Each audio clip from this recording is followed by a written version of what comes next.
Well, thank you all for coming, and thanks to the West Ventura County Business Alliance, I did it, for hosting this today. This is my 8th and will be my last State of the City address to you. Camarillo is now divided into council districts. Council members are elected by districts in alternating, evenly numbered years. There will be at least one vacant seat next year in 2022 because I will not run again after 36 years. Our city is in good financial shape. We tightened our belts many years ago, still budget conservatively, and have a statewide reputation as a city that continually exhibits strong financial stability. The state auditor's office ranked us 29th out of 423 cities in terms of overall fiscal health. We have also maintained our AAA rating by Standard & Poor's, a rating that very few cities and only 2 Fortune 500 companies hold. Being a contract city allows us to have a stable employee base and contract for services when we need them. The efficiency of contracts for police, library, building and safety, city attorney, landscape, transit operation, trash collection, and other services allow us to control costs. Those savings, avoiding risk, and staying true to our conservative approach allow us to survive ups and downs very well. In June, the City Council adopted a balanced budget of about $131 million. Where does the city get its money? The 2 largest sources of income are water sales and sewer charges, both from enterprise funds. The next 2 largest sources of income apply to the general fund. They are property tax, which accounts for about 1/3 of our general fund revenue. Property taxes were not really affected by COVID-19. For the past 2 years, home sales have been booming, and prices have risen significantly. Sales tax accounts for another 1/3 of our general fund revenue. Although there were significant reductions in the amount of sales tax received in fiscal year 2021, we currently see a rebounding trend. Transit occupancy tax accounts for about 5% of our general fund revenues. With less travel during the pandemic, there were fewer hotel rooms rented and lower room rates, but we see a rebounding trend there too. Additionally, the city received various types of federal COVID funds to replace money that we otherwise would have received had there not been a pandemic. How does the city spend its money? The cost of water is our highest expenditure right now, as you can see from the pie chart. But police services, followed by salaries and benefits, are the largest general fund expenditures. There's a QR code on here on the screen that you can scan for more information about the city budget. City services. Our city prides itself on providing efficient and effective municipal services to our residents and businesses. Police services account for about 45% of general fund expenditures, so I'll start there. We contract with the Ventura County Sheriff's Department for police services. Commander Tennyson serves as our chief, and the deputies have served us well since incorporation in 1964. The department includes 56 deputies and 9 civilians funded by the city. There are an additional 21 deputies at the station who are not paid by the city, who serve the nearby unincorporated area. The additional officers provide lots of visible presence, and they can also respond to high priority calls. That works out well. Crime rate is measured by the number of crimes per 1,000 residents, broken down into violent crimes and property crimes. The department responded to almost 18,000 calls for service last year, and our crime rate was the lowest in 30 years. I'll talk about 3 crime trends. There was a significant increase in shoplifting at the outlets and the big box stores, so the department formed a directed enforcement unit to target offenders known to be involved in those crimes and to build relationships with loss prevention officers at each store. That resulted in quicker response times to identify and apprehend offenders before they could flee. It's been quite successful. Theft of catalytic converters is another crime trend. They contain precious metals that can be sold to recyclers. Catalytic converters can be removed from your vehicle in less than 30 seconds. The police department organized a program with several repair shops to etch the vehicle's VIN number, or license plate number, onto the catalytic converter and then spray with the sheriff's star to reduce the likelihood of theft.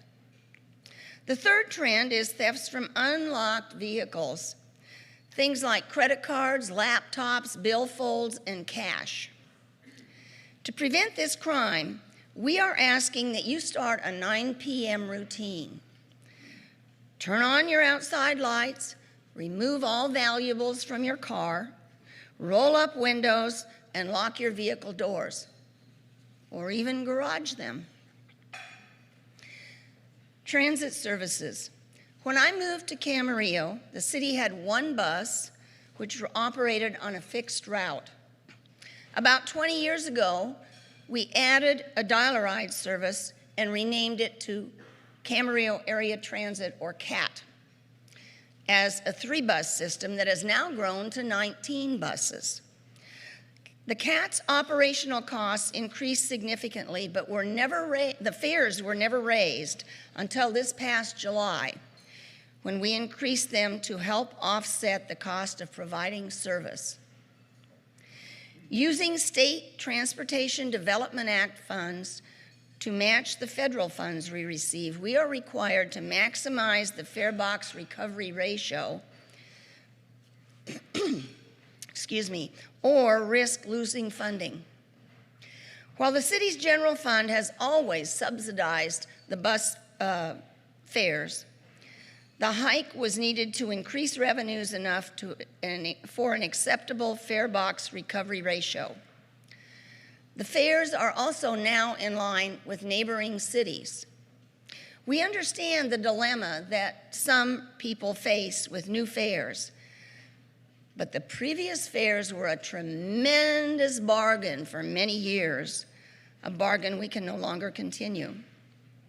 Additionally, last fiscal year, the city gave the Camarillo Healthcare District a one-time donation of $57,000 from the general fund so they could provide free medical caravan transportation during COVID. The Camarillo Library. Our library exemplifies versatility. Closed for a few months because of COVID, it reopened for curbside pickup. People select items online and pick them up curbside. For about a year, we had 12,000 to 15,000 items checked out monthly. A year later, the doors opened to a flood of readers, young and old. This past July alone, more than 45,500 items were checked out. 13 events were held via the Russell Fisher Business Center, and 1,900 children attended programs. I smile when I think of all the planning meetings we had before the library was built, when members of the public would stand out there and shout at us that we were wasting our money because within 5 years, smartphones were going to replace all libraries. That was 17 years ago. Recycling and food waste. On the residential side, all 3 barrels are now collected weekly. That's trash, recycling, and yard waste. Because of a major increase in the cardboard, as people have switched to online purchasing, with recycling barrels overflowing and many recyclable materials going to the landfill. Additionally, food waste recycling is coming. Grocery stores, small markets, restaurants, and multifamily residences will begin as mandated by state laws. Harrison Industries, with partners Agromin and Gold Coast, are gearing up to add food waste collection for businesses and multifamily units right away. Residential customers will start later. If you have a business and have already received a letter from the city, be sure to respond. You might qualify for an exemption, but everyone who does not have an exemption will be required to be on a food waste collection program. We also dispose of expired and unused medications to prevent drugs from going down the drain and getting into the water stream, and to keep them from getting into the hands of young people. There's a strong box in the Camarillo police station where anybody can place pills and capsules during business hours, no questions asked. Just dump your unused or expired pills and capsules into a baggie and put them in the strong box. Deputies take them for incineration. However, recently, medical waste collection has really dropped. In 2018, we collected 2,143 pounds of little pills. As of the end of August of this year, we had only collected 550 pounds. As I see it, that tremendous decline means there's a whole lot of unused and expired pills in cupboards and medicine cabinets that need to be brought in for proper disposal. Navigating COVID-19. To help businesses recover from the pandemic, we communicated extensively. As a result, many Camarillo businesses received federal and state aid. As of October 1st, just a few days ago, 522 Camarillo businesses had received more than $6 million of California small business COVID-19 relief grants. Camarillo businesses also received almost, you ready for this? $300 million from 3 different types of federal assistance. Many say that without this aid, they would not be here today. Additionally, the city used $835,000 of general fund revenues to award small business assistance grants to 351 Camarillo businesses. We were the only city in the county to use general fund money for this type of thing. We waived zone clearance fees for temporary outdoor establishments and approved 78 temporary outdoor zone clearances to keep them open, inspecting all for outdoor safety measures. We reimbursed 23 businesses $41,000 from the general fund for their costs of water-filled barricades to protect customers who were dining or exercising. We partnered with the Economic Development Collaborative to create a business recovery loan program, awarding $112,000 in loans to 3 Camarillo companies, with 4 additional loans at $155,000 in the pipeline. Again, we were the only city in the county to use general fund reserves for this type of purpose. We distributed $93,000 in grants to 39 licensed child care centers and licensed family child care homes to cover the additional costs of cleaning and equipment.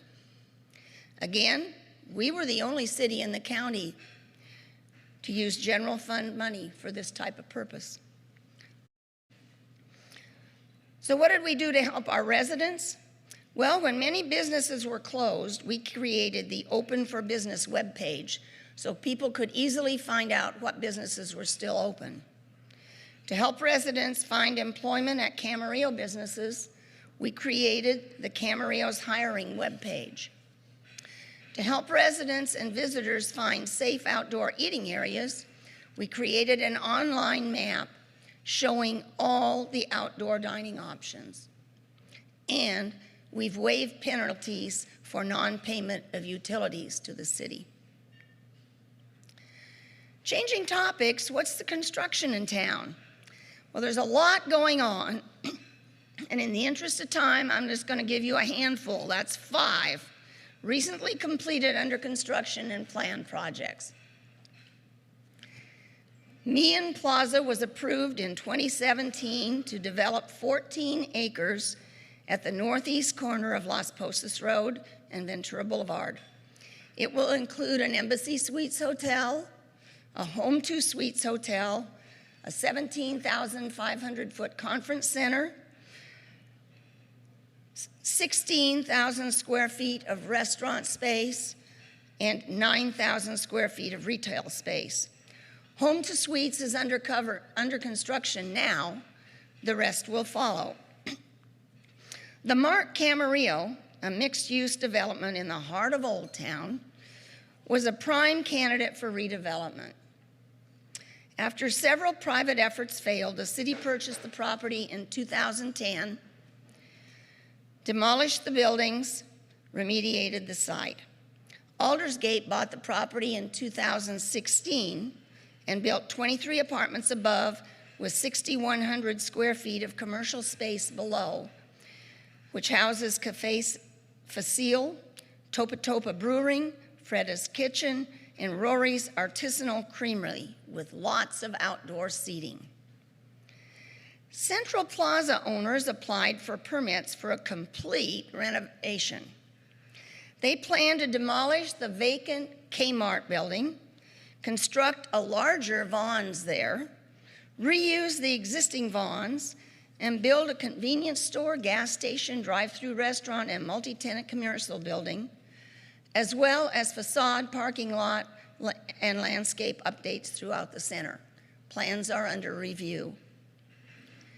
The city's desalter near the northwest corner of Las Posas and Lewis Roads has been under construction for about 2 years. The ribbon cutting will be on November 30th. We received $16 million in federal grants and $15 million in state grants that cover almost half of the project cost. The remainder of this whopping project, $66 million project, will be paid with city water funds. The desalter will treat brackish groundwater to produce about 3,800 acre-feet of potable water per year. That's about 40% of the total city water usage. The city serves water to about 2/3 of city residents. We expect to save about $50 million over 20 years due to the lower cost of desalter water compared to imported water, which means that water rates will not have to be increased as much in the future. Camarillo Springs. In 2017, New Urban West applied for a general plan amendment to redesignate 30 acres of the Camarillo Springs Golf Course from quasi-public land use to low-medium density residential and to build 248 age 55 plus homes. They also proposed to reconfigure the remaining 152 acres of the 18-hole golf course into a 12-hole golf course and add a walking trail, dog park, event space, and updated clubhouse. The draft environmental impact report was prepared by the city's consultant and released for a 45-day public comment period in September 2020, ending in November 2020. The city received 84 comments, and staff has been working with the consultant to prepare responses. One of the areas analyzed was hydrology and flood protection, which the city and NUI are currently analyzing and discussing responses to the comments. Staff also continues to work with another city consultant to prepare a fiscal impact study. Because of the complexity of comments received on the draft EIR and the continuing analysis of hydrology and flood protection, staff does not have an anticipated date for future public hearings on the EIR or the proposed project. I'm going to highlight two public works projects. The pavement management plan. We're proud of our streets. They're in good condition. I'll take a little extra time here as an aside and tell you what my husband always tells me.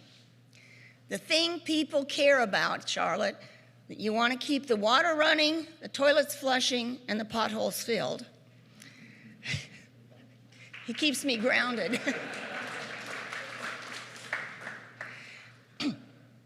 So anyway, we're proud of our streets. Camarillo annually contracts for resurfacing and overlay projects to keep our streets in top condition. Last fiscal year, we resurfaced and repaired 20 lane miles. This year, we anticipate paving and repairing another 73 lane miles. The other project I'll highlight is the reclaimed water reservoir. This project will build a 1 million gallon reclaimed water reservoir to improve recycled water delivery during periods of high customer demand. When we receive wastewater for treatment is not when our recycled water customers necessarily want it. This reservoir will allow us to treat water, hold it, and deliver it at a later time. Construction should begin in the summer of 2022. I'll tell you about a couple of new things. The EPA S-band. In July, the City Council voted to prohibit the use of extended polystyrene food and beverage containers. You might call these styrofoam. This non-recyclable material is always in the top pollutants collected during Coastal Cleanup Day. It breaks into small pieces that wildlife confuses as food. The ban is on cups and food containers used by restaurants and markets that sell food prepared within the city, and it also prohibits sales of foam cups and plates to the public from stores. The ban is effective January 1st. Water conservation. We are in a drought, a serious drought.